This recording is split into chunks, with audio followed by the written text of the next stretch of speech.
o'clock, isn't it? Yep. Right, okay. Good to see you all. So we've got Anya starting. So last week was the start of June, and I talked a little bit about using watercolours in a kind of gouache style. So it's basically watercolour using with white as well. So these were some of the very quick demos I did last week. I think I did those two on the Tuesday class, and that's my Thursday class one. So I'm going to carry on with that theme a little bit, but moving on to sort of buildings and street scenes. So part of the idea of this is that some of you come along to the Southend Plein Air session, so it's like a free session on a Sunday, and anybody wants to come along. I think the next one is a couple of weeks' time. We're going to go to Rochford. I'll put the details on the email. Plus, one or two people are coming to Southwold with us, so in a couple of weeks' time. So I thought it'd be good to practice some of the skills we might need working outdoors a little bit for anybody who wants to do any outdoor work. So I thought I'd do a little bit on drawing buildings. So this was the demo I started this morning, which I'll carry on in a minute and just work my way across. So this painting was, it's sort of based on that idea. This I did in Cork a couple of weeks ago. It needs more work. It's not really quite finished yet, but it's basically this section here I'm kind of looking at here. So I started this one I actually drew it out in the afternoon, and the lighting was a little bit more like that. It was all the buildings were in shadow, but the morning light was much more interesting. You get some shadows and then some bits of light. So that's what I wanted to try and achieve on my painting. So that's that. So these sort of street scenes, I always find the easiest way for me to draw this sort of thing is to start in the distance and then just work my way across and gradually kind of come to the foreground. So this one I've just shown you, that's basically what I did. I kind of started with a pen drawing, just worked this area and then just gradually drew my way across. Just always find that the easiest way about it. So in this instance, there's like a little bit of a building there in the distance. Part of it is obscured by cars, so I haven't drawn the cars in yet. And then the end of that one, then onto this rooftop here, and then this one is this bit, and then I'm kind of up to about here really. So I thought that's quite a nice way to work. And I find if I work that way, I keep relating back to where I start. So I'm kind of down to about here. So this one here, these dormer windows, the tops of those are more or less on the level of that guttering of this building. So that gives me a clue as to where to start there. I can also look sort of up and see what it lines up with. So it's more or less in line with this chimney should be. So actually that possibly needs to be a bit further over. But I'll put them in about there. Yeah, so they're kind of cutting through there.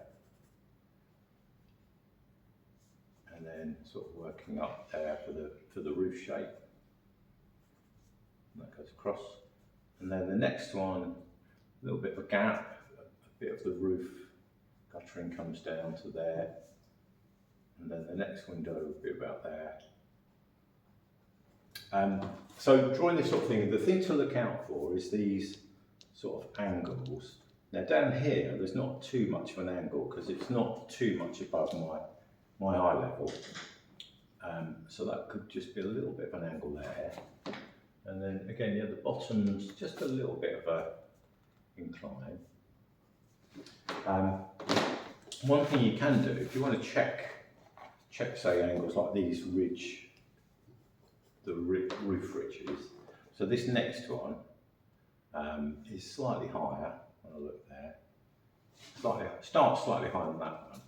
But if I hold my picture there and just put my pencil on the angle, that will sort of give me the angle. Just take the picture away. So that will come up like that. I see a lot of people, wanting to draw like parallel lines. So we know that roofs are more or less horizontal.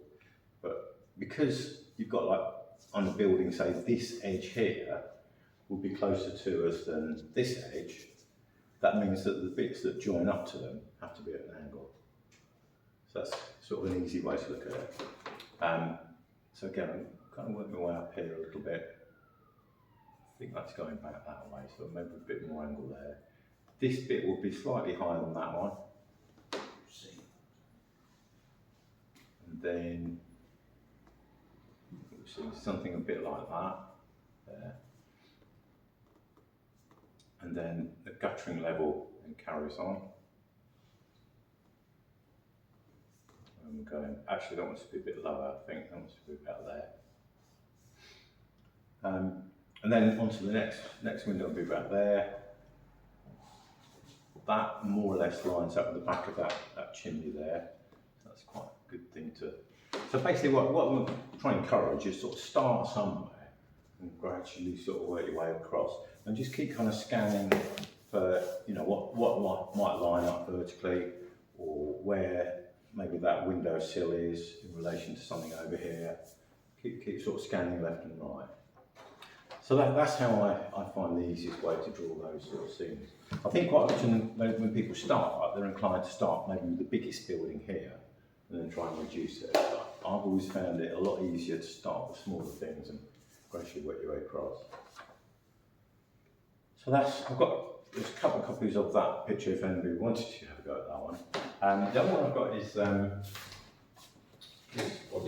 this is a partly finished demo. I've done this a couple of times, workshops for a couple of art societies. So this was Southwold.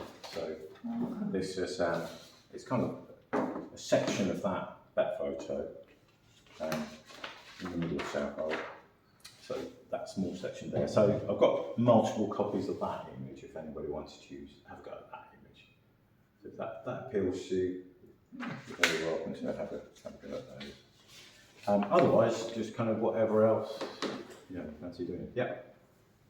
One of the problems I can see there, when you're drawing something, Yeah. you know what it should be about. And if I don't know what it's going to be, how do I do it? You know what I mean? You say that when this comes down and there's a bit on the edge there, it's not showing in the drawings.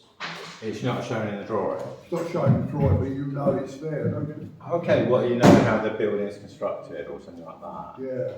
Yeah. Yeah.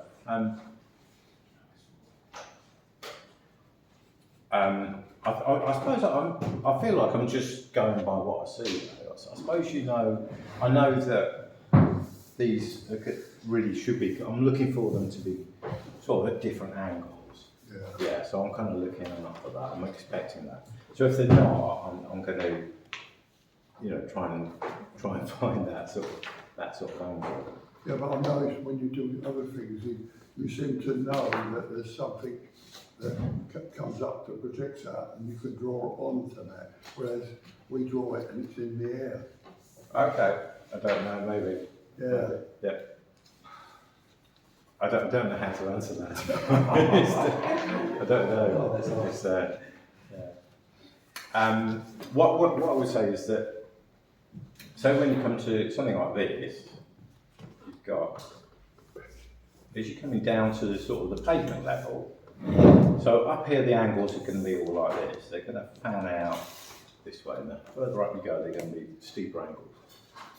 My eye level is probably about there, and then the pavement is going to go that way, or might be like window bottoms or things like that. There'll be a little bit of angle going that way. And then again, you know, as we come further round, the edge of the pavement on the other side is going to be like that. So it's all going to fan out from that. So that is basically something to be looking out for, to be expecting. Okay, so yeah, that's a we can do that. Anybody else want to ask anything? We're good. Right, okay.